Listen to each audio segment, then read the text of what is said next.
What is up, everyone? Welcome back to another episode of Manbitesfilm, episode 73. As always, I'm your host, Brandon. Joining me is the regular crew. Yes.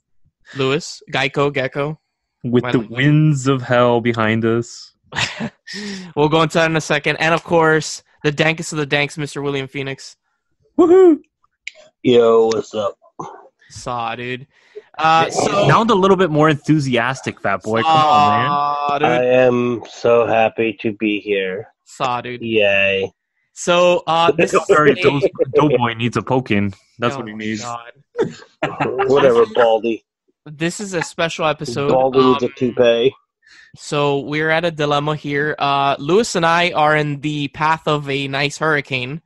Hurricane Dorian, to be exact. If you don't know about Hurricane Dorian, either you're living under a rock or you don't live on the East Coast and it doesn't really, pertain to you at all. Or you just got rocked, you like a hurricane. Oh, my God. Wow. So, Well, I finally show some enthusiasm and I get a wow. You know what? Fuck you both. I didn't say wow. Yeah, you did. You I heard did. a wow. And it wasn't me. No, I say wow because And it wasn't a sham wow. I'm like that dad that Wow. that I encourage you to make shitty dad jokes, but it hurts me inside at the same time. It hurts my soul every time he says one. No, but I love You don't have one. Stop saying like you got one. Hey, just because it's black doesn't mean that I don't have one. No, Yeah, it's the only black thing on you. Jesus. That's not what you said. So No, you said, is it in yet? Lewis and I are in the path. It wasn't that I missed. Lovely hurricane, and instead of watching movies, we're getting ready for this shitty storm. No. You're getting ready. I'm watching movies. True. It was a beautiful sunny day in my New York neighborhood. Not a cloud in the sky. No rain. In New York? It really is. Yeah? It's not just in Sun through the Philadelphia. buildings? We got streets, you moron. Yeah, but, all the buildings and everything. They're not. You actually see the sun? Shut up, Brandon. Go on. So as I was saying, this is a special episode. We're going to be, instead of doing the normal episode, we had some old unused audio that we decided to put together into some weird, probably really shitty amalgamation of an episode. But hey, we're here. Yeah, we're putting the old YouTube videos together, audio format of them. So We're Frankensteining an episode and calling it quits. Have a nice day. We should have totally done this for a Halloween episode. Just Frankenstein a whole bunch of episode, but then take the time to literally just take random sentences that we had throughout the year that kind of make sense and try to see if we can make good episode out of that. No, I'm not doing all that. That sounds like a whole That lot sounds of like fucking commitment, bro. Commitment to the show. So, as Lewis was saying, really, I was going to say shitty. This is why I never say anything. I come up with good ideas and I always get struck down. So these are old YouTube parts of our YouTube episodes, and that list includes Black Mirror, Jim and Andy. Brandon and myself, yeah. Black Mirror, was that? I jog my memory. Was that on Manbitesfilm, like the podcast, or was that YouTube? That was YouTube. But all of these are on YouTube. Holy moly. Yeah. Wait, but podcast YouTube or YouTube, like the show? Real YouTube. We did Black Mirror on the YouTube show? Yeah. The first season of it. Oh, yeah! I talked about San Junipero. I completely forgot. Wow. That's a trip down memory lane. So we have Black Mirror. Sorry, let me get the list. That's here. Episode 83 of ours on YouTube. Wow. Let it out, William. Jim and Andy. Yep, which is William and I. Yep. Spielberg. Yep, that's episode 107, both of those films. Okay. Spielberg is just you by yourself, right? No. Both of those, it's William and myself. It's the same. Yeah. Okay. And then we have Doug Benson and George Lopez. Yep. Episode 113, that's William and myself as well. So what, you guys decided to go down a comedy track for that episode? Yeah, we had kind of like before with the YouTube channel, we had like specific genres that we would hit and stick to like a theme for the week. Interesting. Okay. For a while. That didn't last very long, though. Yeah, no. We got bored of having to pay attention to what theme it was. No. William couldn't keep up with the movie watching, so we're like, no. Yeah, okay. So wait, you couldn't keep up for movie watching for the when you guys used to do the YouTube thing together, but now you can keep up weekly for the podcast? What can I say? I'm more committed. Oh, wow. I just didn't like to see my fucking face every week. That's what it was. Well, I don't know, because every week you find a way to fucking insult Potter, so suck my balls. Now I make fat jokes. Well, now I make ball jokes, which is good. I'm glad that you're more invested in my show, our show. It's really my show, though. I like that. It's really my show. Hey, Lewis always says it. I'm the host. Yep. So it is my show. No, it's really our three of our shows. Well, yeah, I like to, when you watch Saturday Night Live and there's a celebrity guest, it's his show. It's not Lorne Michaels. No, but it's Lorne really Michaels produces it, edits it, pays for it, cuts it, does everything else. But it's not his show. Lewis gives us everything. He gives us he gives us Zoom. He gives us the movie choices and all this shit. He edits. He leads us to the water. And I'm fucking drink the Kool-Aid. I am still the host, goddammit. Hey, I'm okay with that because I host 2 other shows. I'm good with that. I got enough on my plate. And I'm okay hosting this one show weekly, which slightly makes me want to kill myself I found sometimes. the nipple rings. Excuse me? Wow. At least it's not a cock ring. I found the nipple rings. A friend of mine, when I was on vacation in Connecticut, she was thinking of getting some done. And was she looking for your nipple rings? You just found them? Yeah. Were they on you and you just found them? And now I need to give them to somebody else. But it's all good. Okay, on that note, people, enjoy the show. I have a joke, by the way. No, real quick, because I can totally see your cousin doing this with his girlfriend. No, your cousin. Oh, my cousin, okay. Yes. So it's between a wife and a husband, right? And it starts with the wife. And the wife's like, what the fuck is this pile of clothes doing on the floor? Husband, I struck down a Jedi. Wife, God, I hate you. Husband, yes, use your hate. Enjoy the show, everybody. Enjoy the show. We'll see you guys next week for our regular scheduled programming. Maybe, if we're all still here. If I'm not dead from my trip. Away. Dude, if you die this hurricane, I quit the show because I cannot have Lewis host another show. Hey, I'm more likely to die from the freaking thing. Cool, Brandon is going to be a duo. Yay! We don't need him anyway. Wait, no, we do. Who's editing the show? I'm in New York. I can find one. They're a dime a dozen. We'll give it to the listeners raw. Take it as you will. Oh my God. Oh, you don't want that. It'll be Brandon and Will's raw show. You don't want anything raw from either one of these two. Man bites rawness. Oh God! All right. No lube. Straight. Enjoy Media After Dark. Enjoy the show. We'll see you guys next week for our regular scheduled programming, which is Leah and I. That's our main review. Remember, no lube. Leah and you with no lube. Listen, I don't need to know what you guys do behind closed door. All right. I'm done. Just end it. Right there, like that, like that. Yeah. Bye. Welcome to an exploration of sight and mind, a travel through the world of films and the artists that bring you these masterpieces.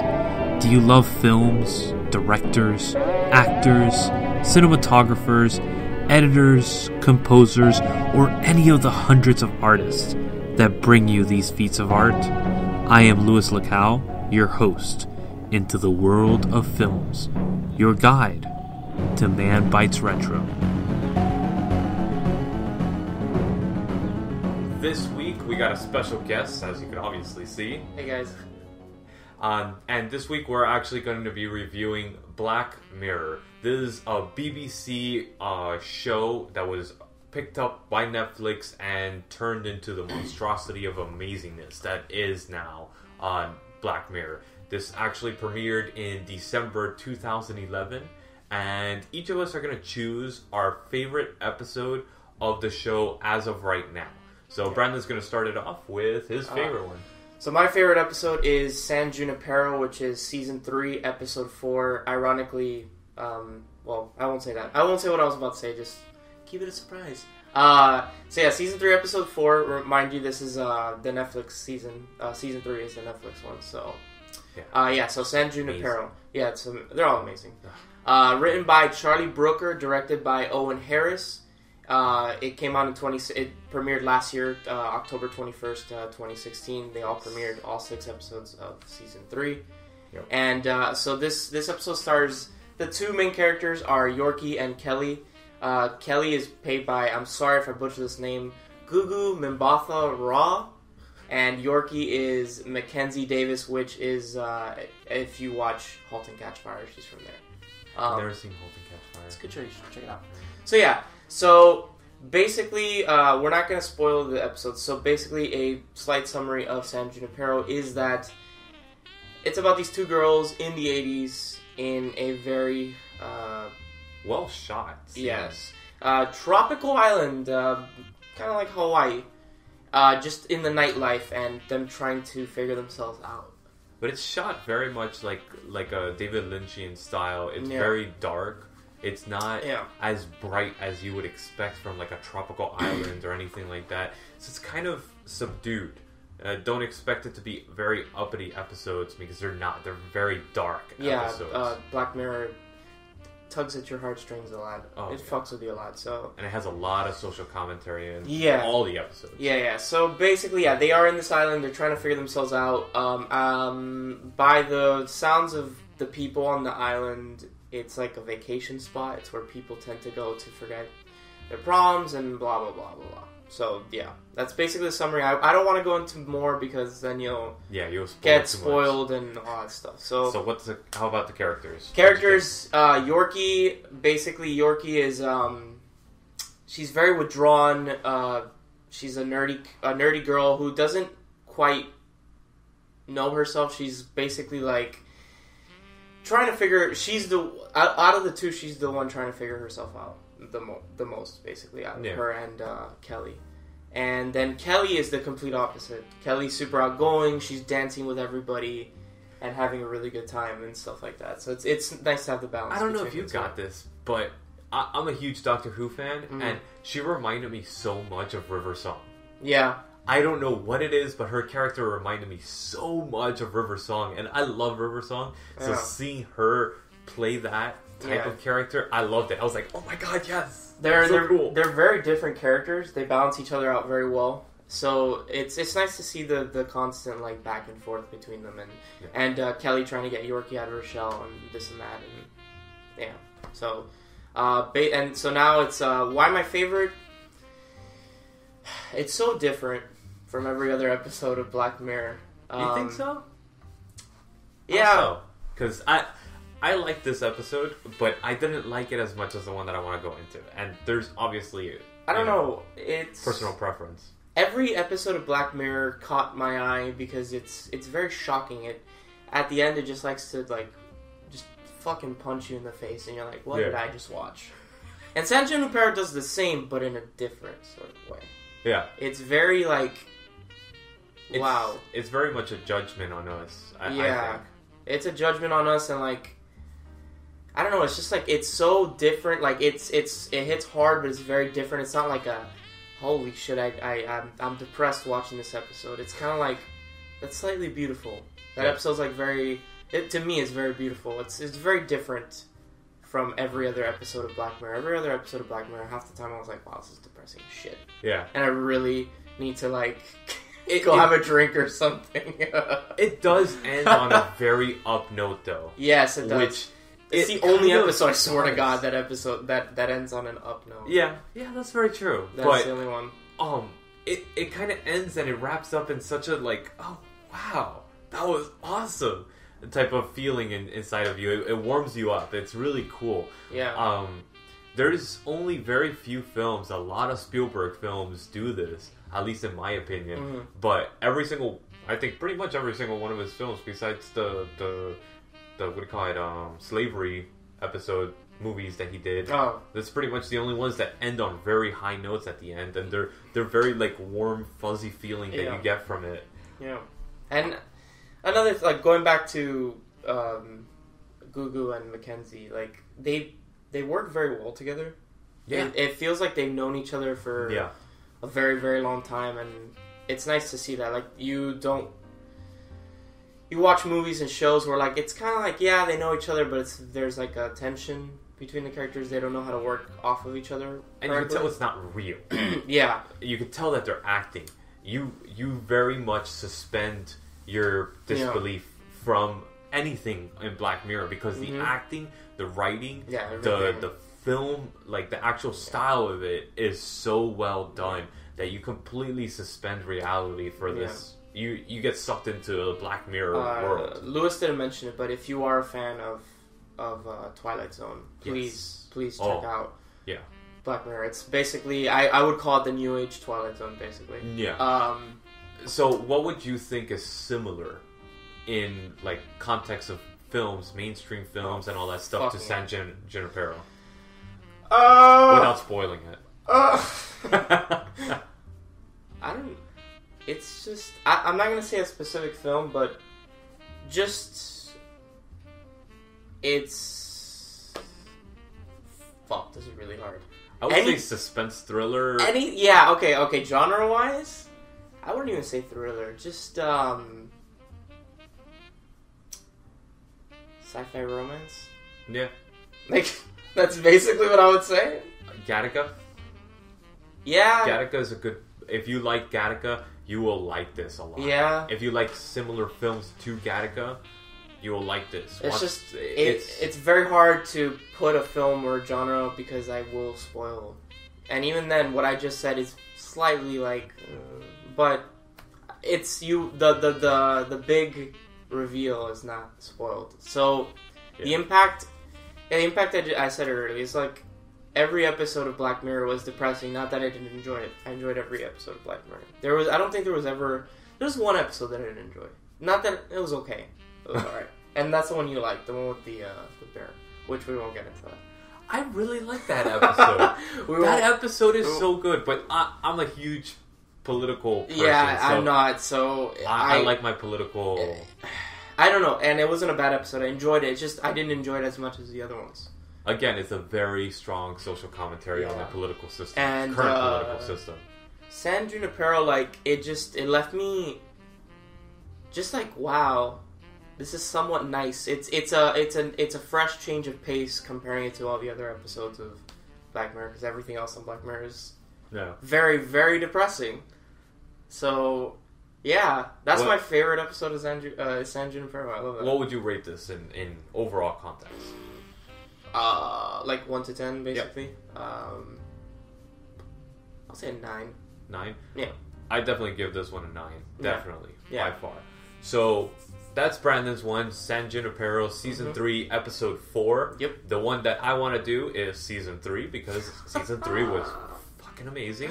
By the way, they're all good. Yeah. All 3 seasons are good. Even the special is good, too. But Season 3 has something to it that just adds the production an extra value. layer. The production value of Netflix just makes the show go from like, wow, this is really good, to like, holy shit, this is really amazing. Yeah. So the one that I want to do is called Nosedive. This is Season 3, Episode 1. So this is right off the bat. This is the first episode. And what I didn't mention before, this is an anthology series. Yes. So each episode is standalone. Mm-hmm. You do not need to watch the season in order. You could watch it whichever order you want, because they have nothing to do with each other. Just like the Twilight Zone. Yeah. So that's why we refer to it as the modern Twilight Zone. This is actually the first Black Mirror episode that I ever watched. Really? I basically watched Season 3, then I went back to 1, 2, and I finished with the special. Yeah. With the Christmas special. Yeah. So this one basically revolves around an app. Everybody uses apps nowadays like crazy. All lives revolve around phones. We've literally become a society of staring at our phone every moment of the day. If we don't have our phone, we die inside. And that is what this episode revolves around. It revolves on our society becoming so caught up with the what do you call it, the fad of the phone craziness and all that, and the absorption into society as not only a judgment on us, but a judgment on others. So this revolves around an app that you are supposed to be judging each individual person around you. Yeah, think of Tinder. Yeah, but imagine Tinder for every single interaction you have with a person. Yeah, so you can upvote them. You had a good interaction, or downvote them because you had a bad interaction. Yeah, so imagine how society will be if you did that. And basically, your actual status in a job, in a house, in an apartment, it all revolves around this app, whether you're being upvoted or not. Yeah, people look at you differently if you have a lower rating.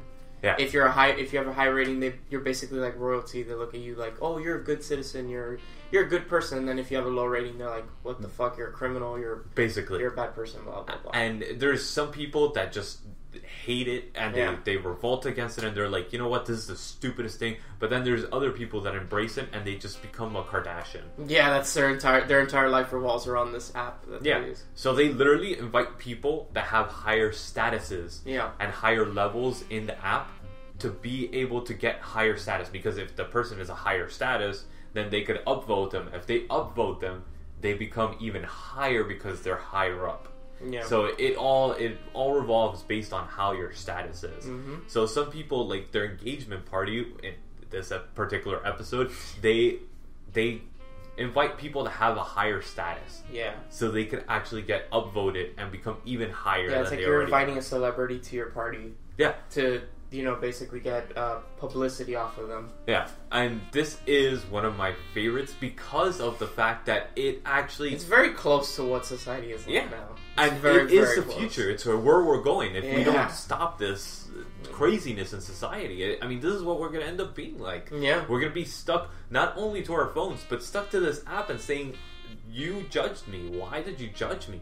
You know, did I not smile at you? Did I not do this? Yeah. So you're going to basically be putting on a facade every moment of the day. And I think that's total BS. Yeah. I think that every person's personality has its own beautifulness and own flaws. Yeah. And if you can't embrace that, and society can't embrace that, then we're doomed. Because then we're all going to be freaking robots. And what's the point of that? I mean, that's what humanity has going for it, is that our individuality, not our society as a community. That's bullshit.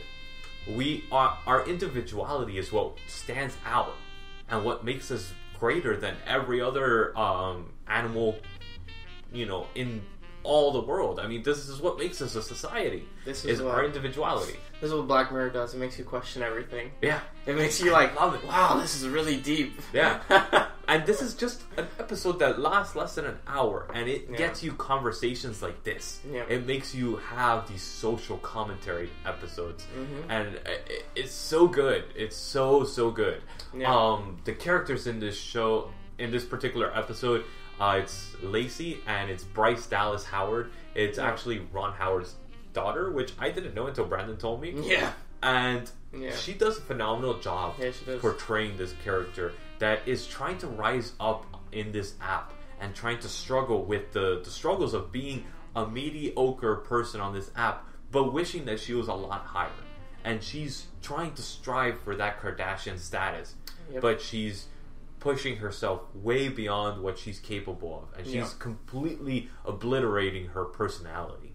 And that's what this episode revolves around. And it's her journey. It's a deconstruction of her as a person, basically. It's her journey. Yeah. It's her journey as a character. It's the hero's journey again. Yeah. And it's the de-evolution of society, in my opinion. Yeah. And that's why it's my favorite. Honestly, this is why it's my favorite. Because it's so close to what we have nowadays? I really hate the cell phone society. I do.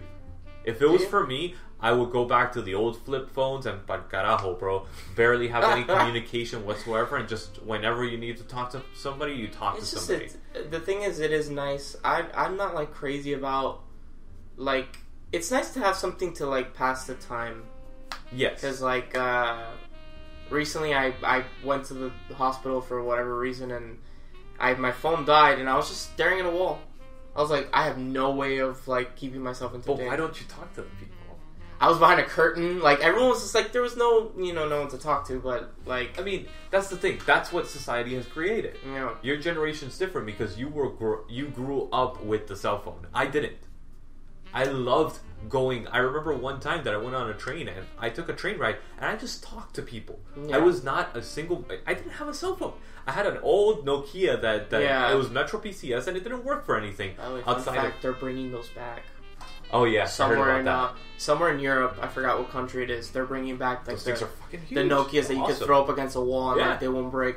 So, I mean, I love interacting with people and talking to people, but we've lost that as a society. Yeah, for the most part, we've lost that, and if we haven't lost that completely because a person has hung on to it, we still lost pieces of it. We're looked down on if you go and approach people and talk to people. Yeah. And that's not the way it should be. I loved interacting with all these crazy people on the train because every single person had an amazing story.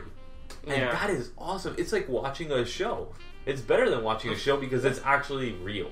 Yeah. That's real people's lives being exposed. So I think that Black Mirror captures that for me. And that's the impact that it's had on my life watching it. It really has impacted it because it's brought out these conversations. It's given an exposure to these issues that need to be addressed. Yeah. So, all in all, the 3 seasons of Black Mirror as of right now are amazing. And I'm assuming there's going to be... I think Netflix renewed it for the 4th season, which should be out probably October of this year. So Probably. And it's really good. Please check this out. All 3 seasons are on Netflix, so it's very easy access to watch. Just one thing before you watch Black Mirror. A lot of the episodes don't have, like, a resolution. Yeah. So, like, just be forewarned. Yeah. Nosedive, I would compare it to... It's hard. That's hard. I would... Probably Idiocracy. Just minus the goofball comedy-ness of it. The social commentary aspect and all that. Oh it's my God. very much like Idiocracy. Yeah. Or even Office Space type of thing. Just minus the senseless humor that it has in certain parts of those movies. Yeah, it's more the social commentary of... Yeah. And the character development and everything is very similar to those 2 films. Yeah. They have a straight line, and you know the line is what's gonna happen in the line, but it's a journey that you enjoy. Mm-hmm. So this episode is very predictable. It doesn't have a real major twist to it. No. But mine has more of a twist. Mine has more of a twist than this one kind of ends abruptly. Yes. But it's the journey that you enjoy. Yeah. So don't expect a major resolution at the end. Just enjoy it while you're doing. That's how most episodes. And how the commentary is. Most episodes in Black Mirror don't have a set resolution. Yeah. It's just like, this is the end of this journey. That's it. It's like, okay. Yep. So that's, again, Black Mirror on Netflix. It was originally on BBC, so it is a British show that started off as a British show and has been taken to the next level with Netflix. Brandon, always an awesome honor to have you on here. Thank you. And hopefully we'll have you more. Of course. Hopefully live more. Yeah, when I decide to drive. Yeah, right. 5 hours. 5 hours later, I'm stuck in traffic. 5-6 hours. Yeah. I'm sorry, I really was stuck in traffic. We don't particularly live too close, so like. Yeah, he lives out South Florida, and then I'm in Central Florida, so it's kind of a drive. Yeah. Hey, you lovely nerds! This is Nisha M, your geek mom, from Diversely Geek. Diversely Geek is a global non-profit that promotes self-acceptance by highlighting the positive message of fandom. We're all fans of something that has affected us for the better. We like to express that love by embracing our inner geeks with you all on our podcast Diversely Geek Discusses. We also have a podcast for any Whovians out there called Doctor Who in Review.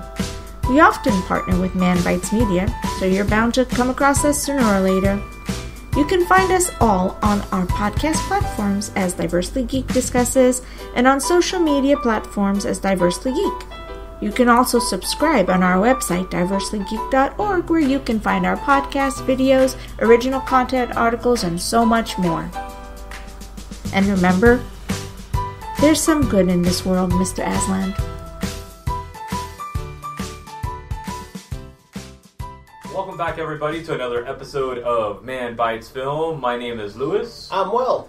And this week we're going to be doing two awesome, basically comedian movies that we saw that we really loved. The first one that I want to go straight into is Doug Benson. This guy, he's a known podcaster, and he does like this awesome stand-up comedy. It's mostly like just sophomoric humor about stoners and stuff like that. That's usually what his main thing is.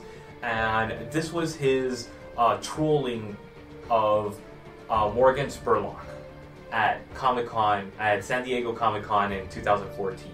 The documentary or comedy, it's something weird. I don't know how to... Not even. It's like... It's just his own thing. It's basically like a stand-up, but him trolling this guy. And so, for those that don't know, who's Morgan Spurlock? I have no idea. Cool. And you don't need to know anything about it. But it's just hilarious watching this guy follow him. It's weird. And I was like, who the hell is Morgan Spurlock? And when I saw him, I was like, oh, you know how we said in the last episode about the random person that you see and you're like, face, no name, but you know where it's been. That's exactly what he is. So this was called Chronic Con episode 420, A New Dope. Yeah. This guy, he basically just does straight up stoner comedy, and it's about him trying to find Morgan Spurlock in Comic-Con. Trying to spot him, trying to find him. So he's hunting and asking random people and random security guards and running into other celebrities in the meantime, and he's trolling them while they're like walking around with their security and their staff and trying to say, oh, have you seen Morgan Spurlock? Have you seen Morgan Spurlock? And you see some of the people, they're like, who the hell is Morgan Spurlock? Who the fuck is this guy?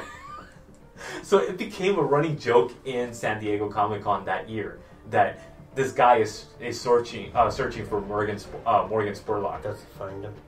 He finds him. But you know how he finds him? All these people started Twitter war and Instagram war trying to track down Morgan Spurlock because of this guy interviewing all these people. Wow. And... he ends up finding him on the last day of Comic-Con. Nice. Right before he's about to walk into his panel.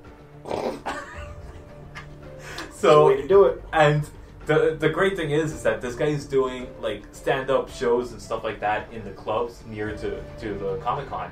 And every night he starts off, where's Morgan Spurlock? I need to talk to Morgan Spurlock. And that's how it starts, that whole Twitter war and the Instagram war that they started looking for this guy. It's ridiculous, but Doug Benson has a presence about him, and it's really, really funny. Like, you just completely lose yourself, and you forget that you're watching this random guy searching for this idiot. It's funny, and it's awesome.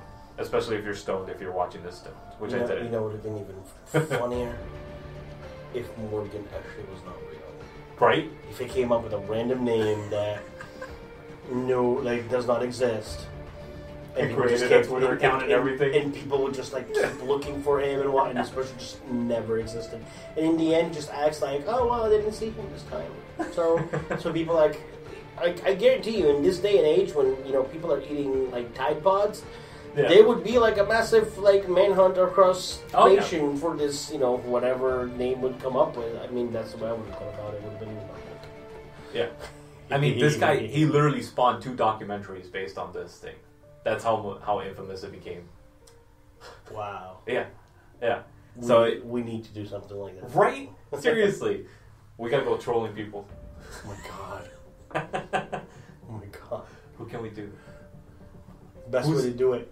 You know who's at Go every to the convention? celebration. Go to the celebration of Harry Potter. Dress up as Gandalf. Dress up as Gandalf. And I will go to a Lord of the Rings convention in like Hogwarts robes. Dressed up as like a teacher or as a student. And Whoops, wrong convention. Asking them, I'm looking for the Chamber of Secrets. You tell them you're looking for the ring. Oh my god. Oh my awesome. god. That'd be awesome.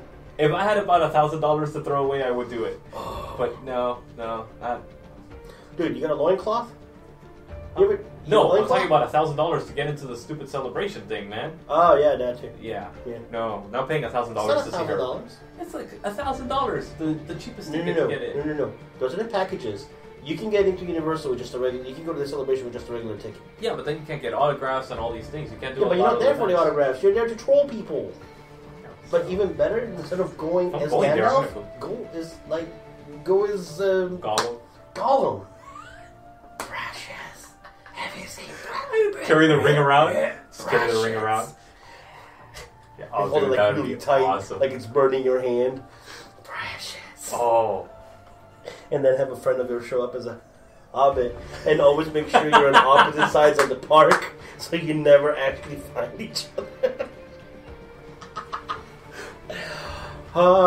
Again, we go off on tangents. Have you seen my pagans? Have you seen my pagans? Have you seen my ring? Have you seen my ring? We're going to hell. Just sit right by the castle. Oh my god! Have you seen the hobbit? Go to Central Park by the water and going, Shire! Shire!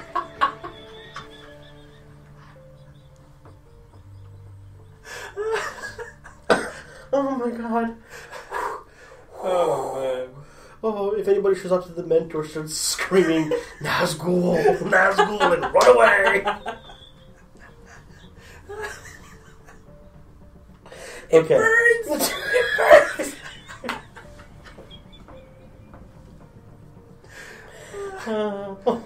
Okay.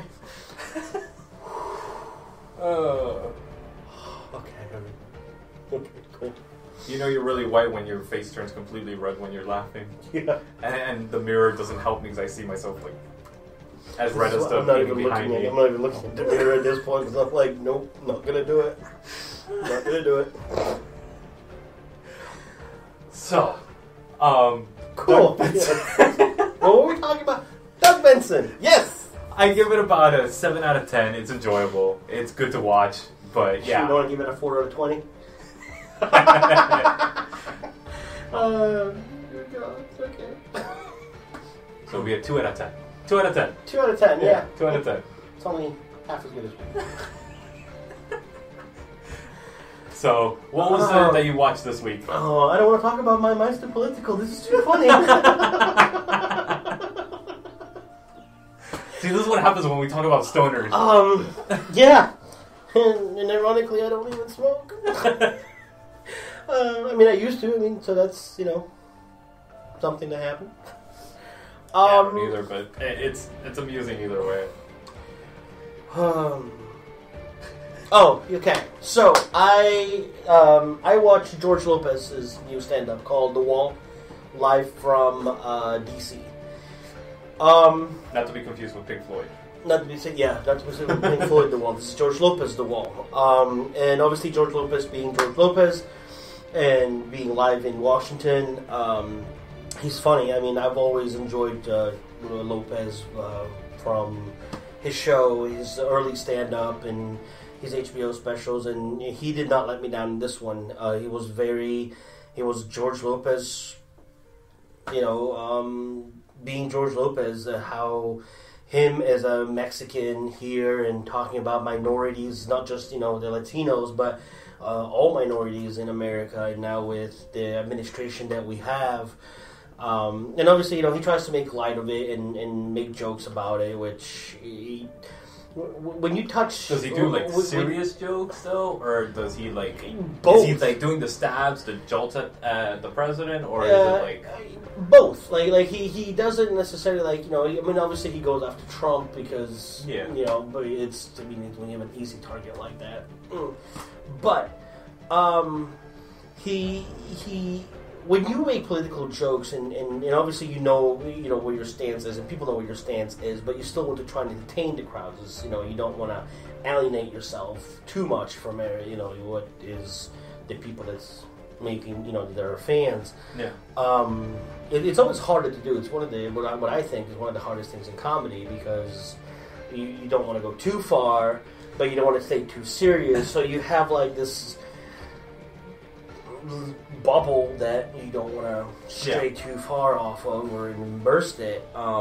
He doesn't want to alienate a specific demographic. Exactly. He talks about growing up Mexican in America and his parents, and then obviously he goes off in how America was built by immigrants, and now we're in an administration that's trying to stop that now, and he well, somewhat, but you also have to remember when you're making a parody or something, you tend to stretch it out more than it really is because you're going to try and make light of it. So, I mean, not everything's based on facts, but... But that's the problem, though. In our society now, everything that people do to the extremes is it's made as fact, which kind of people lose the point of comedy. It's like this is not fact, guys. This is a person's opinion, and he's making jokes for you to laugh about. Don't take it serious. Don't go in it. Oh, screw you, George Lopez, you freaking Mexican. I probably have to bleep that out, don't I? You said we dropped the F-bomb 3 times in the past 2 episodes, and frigging is where you I'm talking about the Mexican. Is that okay now to say? I mean... I don't know. We're both Latino, so whatever. We're good. Right? It's not racist if we're part of it. We don't want to insult them white people. No, see, that's racist. I'll bleep that out then. Well, the first time in ever that white people is going to be bleeped out. People are going to wonder, what the hell did you bleep out? Like, white people. But it was entertaining because, like I said, George Lopez is one of those comedians that doesn't just get on stage and says punchlines and says jokes. He talks about reality, kind of like how Robin Williams used to be with his stand-ups. Oh, dude. You talk about reality, you talk about what's going on in society, but then you make light of it and you make jokes of it, and in some cases because you're a comedian, because you're a professional, you can say things in a joking way that if we were to say the same exact thing, we'd never hear the end of it. So. And it's kind of, I think that's one of the reasons why I like him, and I like comedians like that now, because it's refreshing to see that, the mentality when it comes to the parody of it, I'm not the only one there. They make kind of like the same jokes, like the same thought process, and it's like, for somebody that doesn't really know what's going on, or, lives in their own little bubble in a shelter, they may not find it as entertaining and as funny, but as somebody that, reads the news, and not just like one outlet, but like different outlets, CNN, Fox News, CNBC, whatever it may be, is online. It's like, okay, it's only like an hour long. It's like some comedians will go like an hour and a half, almost 2 hours. It's like after a while, it just becomes like background noise. But it's and everything just kind of like follows through. Everything flows, one subject into the other. And nothing compares to Robin Williams stand-up though. I have never seen anything that compares to Robin Williams stand-up. No, I mean that live on Broadway. Oh my! That I have it on DVD. I think that was the first ever stand-up comedy that I had on DVD. Yeah. I mean, I literally came out my cheeks hurt from watching that movie because it was ridiculous. You literally don't stop laughing the whole time. It was one of his best ones, and especially when he goes into the whole how golf was invented by the Scots. Oh my God, you can't understand the Scot to start with. Try getting drunk with them. Yeah. But it's like I said, it was funny. It was funny, but it was serious, and it's just one of those. It kept my attention, and for a stand-up comedy to not become background noise, but to keep the attention when you're not in the theater watching it, obviously, but you're watching it on screen. It's actually captivating. It's actually good. You know that they're doing their job right, to where it's like, oh wait, no, I have to go to the bathroom. I'm going to keep no. I have to go to the bathroom. I literally paused it because I'm like, I don't want to miss. I don't want to miss this. A punchline. So I'll definitely check it out because I do like George Lopez. I just haven't ever seen anything that has like a good collection of stuff. I've seen him live once. Mm-hmm. I've heard like some of his stand-up comedy like in an audio form. Mm-hmm. I loved it, but like skits, you know, like 5-10 minute skits about something or another. Yeah. But never seen like a full feature-length thing about him. What I like about George Lopez is like, you know, like Robin Williams. Robin Williams had like his voices. You know, that's what was Robin Williams. That's, you know, he was able to impersonate just about anybody. George Lopez, when you watch him, like, it's one thing when you hear him on audio, but when you get to see him and you get to see his facial expressions that go along with it, and how he throws in like, you know, Spanish words, which even if you don't understand Spanish, you know he just swore in Spanish because he just can. There's no, and the thing is, like, you know, speaking multiple languages, one thing that I've learned and one thing that I realized is that there are certain words in different languages which are so much stronger when they come out. Yeah. You know, people like in the English language or the American language are like, you know, the F word is like the strongest word there is. And there is, because nothing is like, you know, like a false flat. Boom. But there's certain things, but if you translate them, it makes no sense. Oh, yeah. But for example, like in Italian, there's just certain words that you just, boom, come out, and they're so strong. And, you know, in Italian to Italian, they're like, oh wow, no, you really went there. That's like, okay, that's cool. But when you translate it to English, it's like, that makes no sense. Like, none whatsoever. It's like, okay. And French to a degree as well, but like Latin and Spanish as well. Dude. I mean, you know. Yeah. And then Polish is another one where it's like there's certain words in Polish that, you know, the Americans are going, wow, I thought our words were bad. Like, okay. Yeah, well, that's the thing. It's at least Hispanics, I can tell you personally, like, Hispanics talk very aggressive already.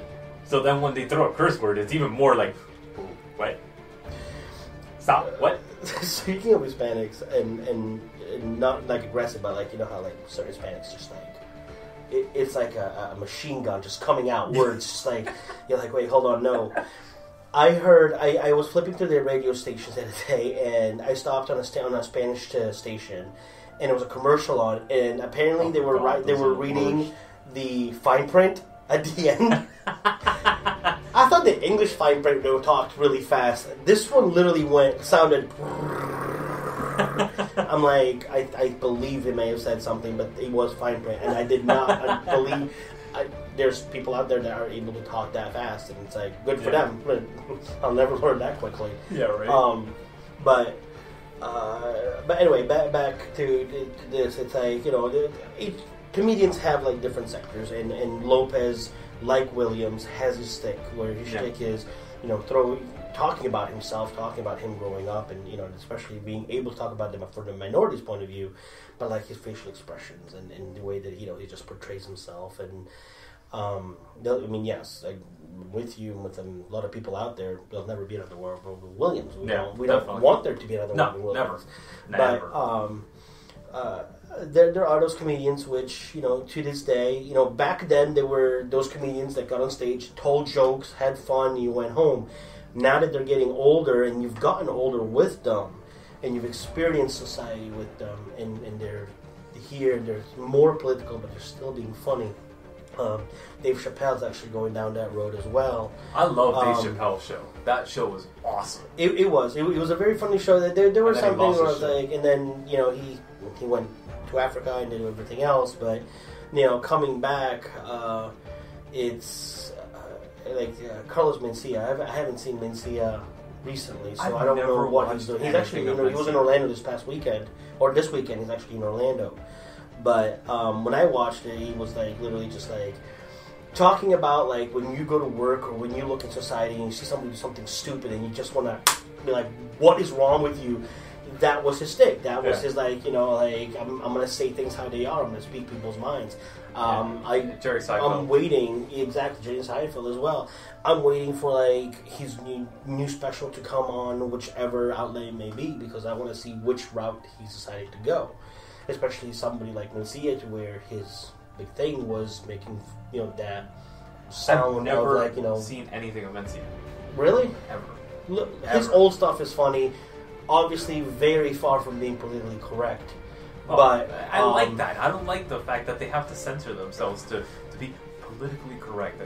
It's so stupid. It's comedy, man. Just take it with a grain of salt. That's it. People need to get off their high horse with that, you know?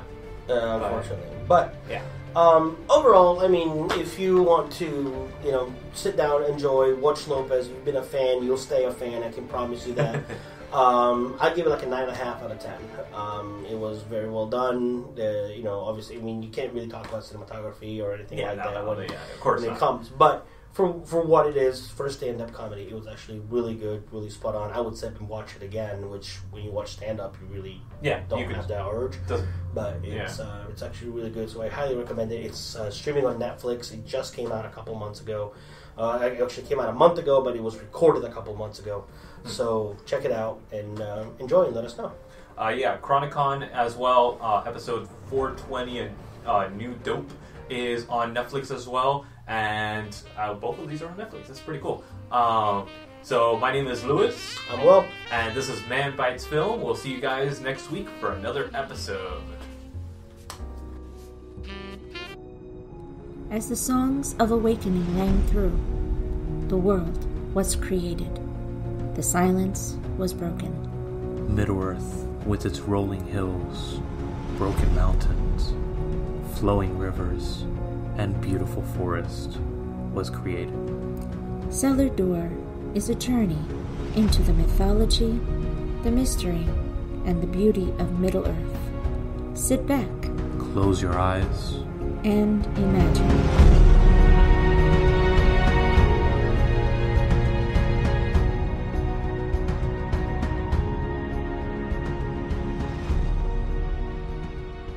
Welcome back, everybody, to another episode of Manbitesfilm. My name is Lewis. I am William. And this week we're going to be doing two awesome documentaries that we've seen one of them, and both of us have seen one of them, and I saw the other one. So the one that I want to go straight into is Spielberg. This is a documentary, obviously, about Steven Spielberg, the director that has done so many of our childhood cinema masterpieces. I mean, this guy has a list of films that he is prolific like nobody else. The man has done so many iconic films like Indiana Jones, E.T., Hook, what else? Come on, you got it. You're on a roll, come on. Schindler's List, War of the Worlds, come on, what else? Sense8. Sense8? Was it? No, not Sense8. Sense8. It came out a few years ago. It was resounding of E.T. It was with kids. Oh, Super 8? No, that was Super 8. That wasn't Spielberg? No. I thought it was Spielberg. No.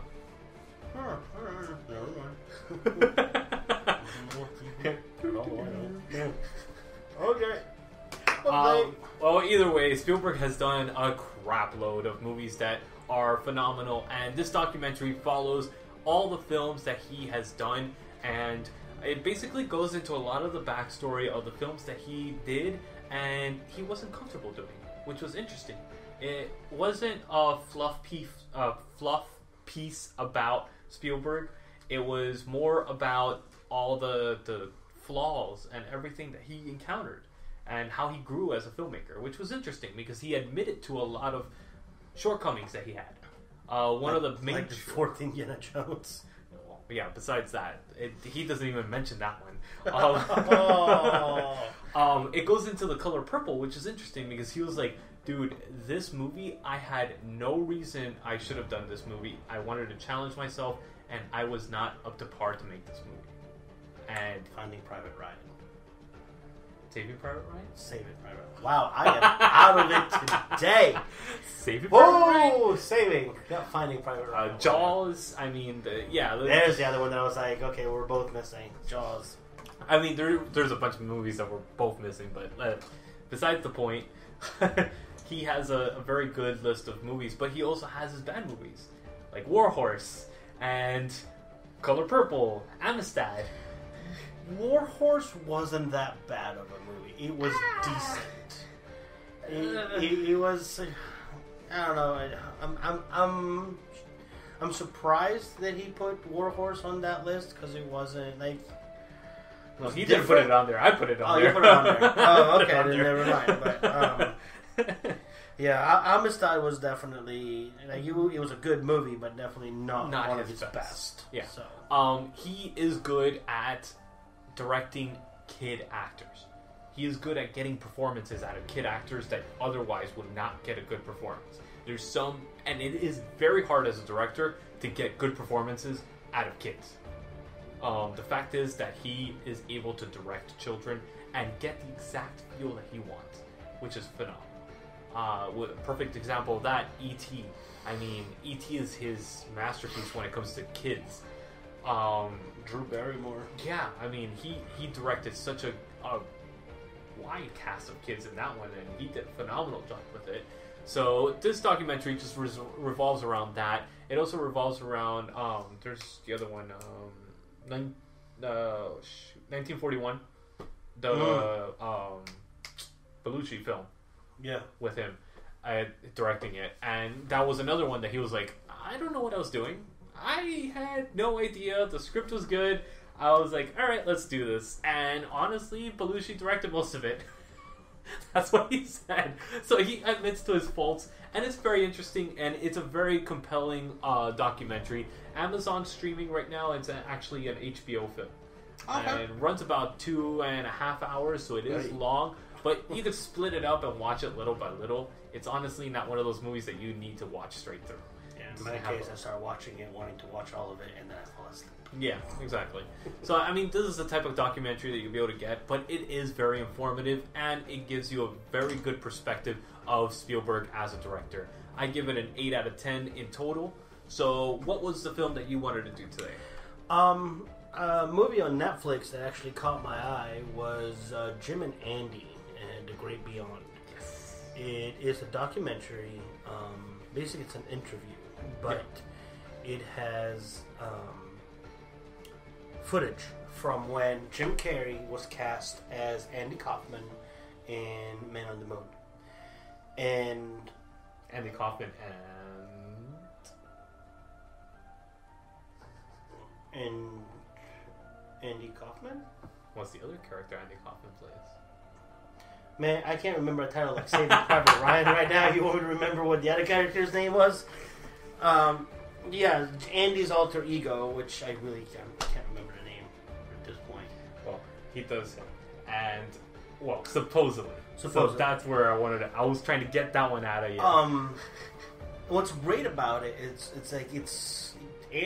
not Andy, Jim, like he's sitting in front of a camera with a leather jacket on, and like a beard, he literally looks like he's like a trucker. biker or a trucker. Yeah. But he's very calm. He's very at peace, and he talks about how when he got the phone call that he was going to be cast as Andy Kaufman, who was he was like kind of like his hero. Andy Kaufman is what made Jim want to be Jim. Yeah. Where it was like, it's like give them what they want, but give them something different, which is what Andy Kaufman's comedy was all about. And basically goes on to say that like Andy Kaufman's spirit embodied him throughout the entire movie making experience of Men on the Moon. And the behind the scenes video, they were actually contractually bound by Universal not to release any footage for a certain amount of time. Really? Because he was basically Andy, and Jim being Andy or Andy being Andy, he was coming across like an asshole. Like his own words. But what's great about the people that were filming behind the scenes is that the director of the behind the scenes documentary was Andy Kaufman's girlfriend. Yeah. So she got all the jokes. Exactly. She got all the jokes, but on top of it, she knew that whether it was Jim or whether it was Andy, she was like, I was like almost like Andy was there again. It was like I was with Andy. And Courtney Love, which plays the girlfriend in the movie, was also like the moment I got on set and he was just Andy, and it was just like she was mesmerized by it. The entire cast, like Danny DeVito, that was on Taxi with him, and everybody else was on Taxi. They're like, it's like we're right back on set. It's like this is no difference, and you see Jim walking around talking and he's acting doing like the exact Andy same Kaufman. way. He's doing the exact same thing. He even had a feud with Jerry the King Lawler, like Andy Kaufman did, to where because he was so being Andy, he got under Lawler's skin again, and he got slapped again, and ended up like Andy was back, even Lawler, sits down and he goes, I couldn't tell the difference anymore whether Jim was just being Andy because he was being Andy. That was the greatest part of the interview. Or if it's because he was just Andy, but it's like, I went back to where, there was that famous episode on David Letterman where he turns around and slaps him. Jim goes on to say, he's like, when I told, when that scene came on right before he said, they said action, I told him, slap me, just don't hold back, just slap me. And that's why it looks so real, because in the movie, because he actually got slapped by where he thought he killed him. He thought he was dead. Like, that's it. That's, but it was different. It's very well made, very well edited. Yeah. And he even embodies the other persona of Andy Kaufman, which I cannot remember the name to save my life right now. Oh my god, I blanked out on it too now. Yeah, so you gotta put me on the spot. You gotta know the answer. But just like Andy, he comes to the part where he sends the alter ego to do something, and they all think that it's Jim, and then Jim Carrey shows up, and it's like, wait, hold on. You're not. It was good. It was fun. Though it wasn't a big success, I enjoyed Man on the Moon because growing up, when we moved to the States in '93, there was that Nick at Night and Taxi was one of the one of the shows. Same here. Like I Love Lucy was one of them. Like when Nick at Night was like Nick at All Night. in the Family. Now Nick at Night is the shows we grew up on. It's like really? I haven't seen Fresh Prince of Bel-Air was on Nick at Night at one point. Are you serious? Let that sink in for a second. He's feeling old right now. But it came out this year. It's directed by Chris Smith, and it's on like an hour and a half. It's really good. I went into it watching it, and I was like, all right, this is going to be interesting. Let's see what they do. I thought it was going to be like a talking head documentary, and I was like, wow, this is really interesting. And I literally stopped what I was doing, and I just literally sat there and watched the whole movie from start to finish without moving, because I was like, I was so enthralled in it. I felt like I was watching Man on the Moon, and it was great. And the part where, for those that don't know, Andy Kaufman ended up dying of lung cancer. Yeah. And supposedly. Supposedly. But Jim Carrey, when he comes to that point in the movie where he has to play the part of Andy with cancer, he shaves his head. He stops eating. He becomes like, he literally looks like a cancer patient. That to me was when I was like you get method actors, like Daniel Day-Lewis, Jack Nicholson, which they're just embody this and actors and whatnot. But when either it's because we've never seen them behind the scenes, and yet we got to see Jim Carrey, and you see Jim Carrey as Ace Ventura, and Jim being Jim, and he's like this completely different persona that you're just gonna sit there going. Jim Carrey sneaks up on you, man. He sneaks up on you. Like I grew up watching Ace Ventura. I even got the membership card because I loved Ace Ventura that much. All right, the second Ace Ventura, my God, that rhinoceros scene, it holds a place as one of the funniest moments in cinema to me.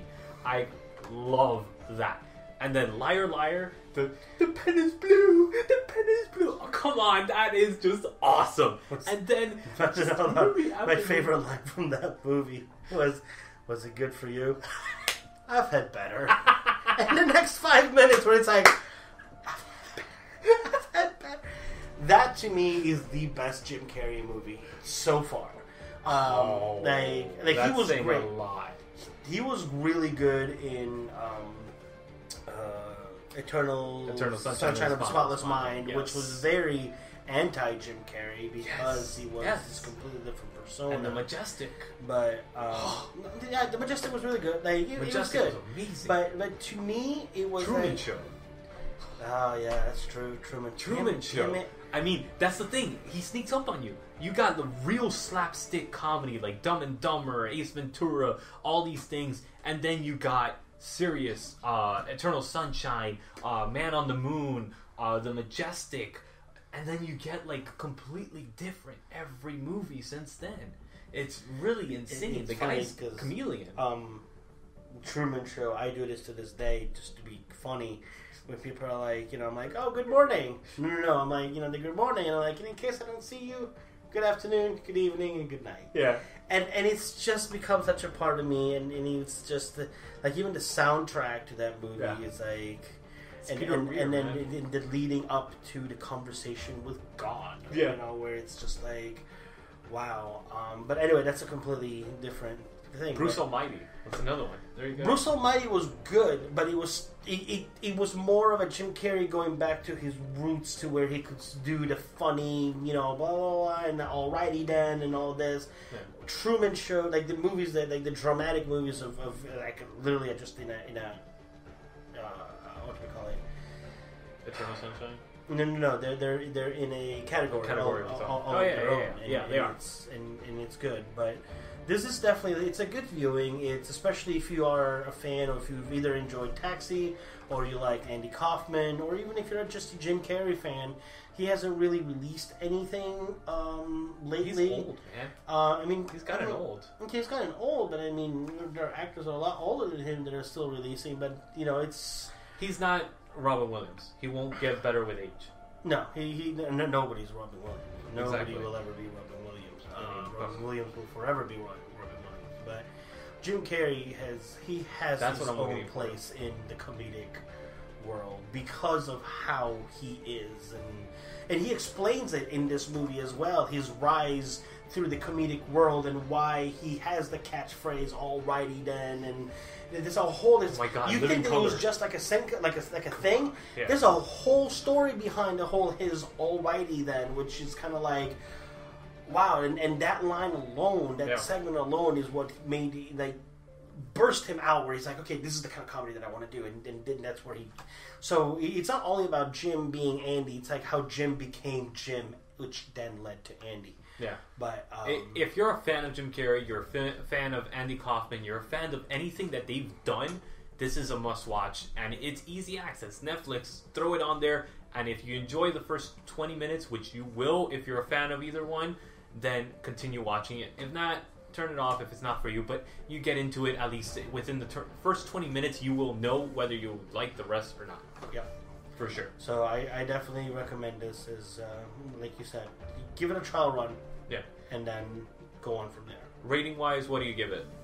Rating-wise, I give it probably a good 9 out of 10 as far as documentaries go. I agree 100%. It's very different, very...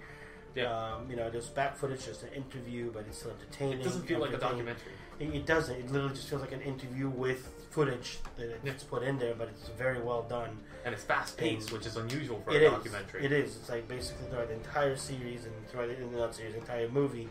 So, I definitely thoroughly 9 out of 10. this one. Okay, so this week we reviewed Spielberg and Jim and Andy. So I hope you guys join us for next week. Next week we're going to actually be doing our top 5 picks for the year. And also we'll be doing a special release of Manbitesfilm, a new series that we're going to be releasing. And hopefully you guys will enjoy it. We'll be able to do more of them next year as well. So my name is Lewis. I'm William. And we'll see you guys next week for another episode.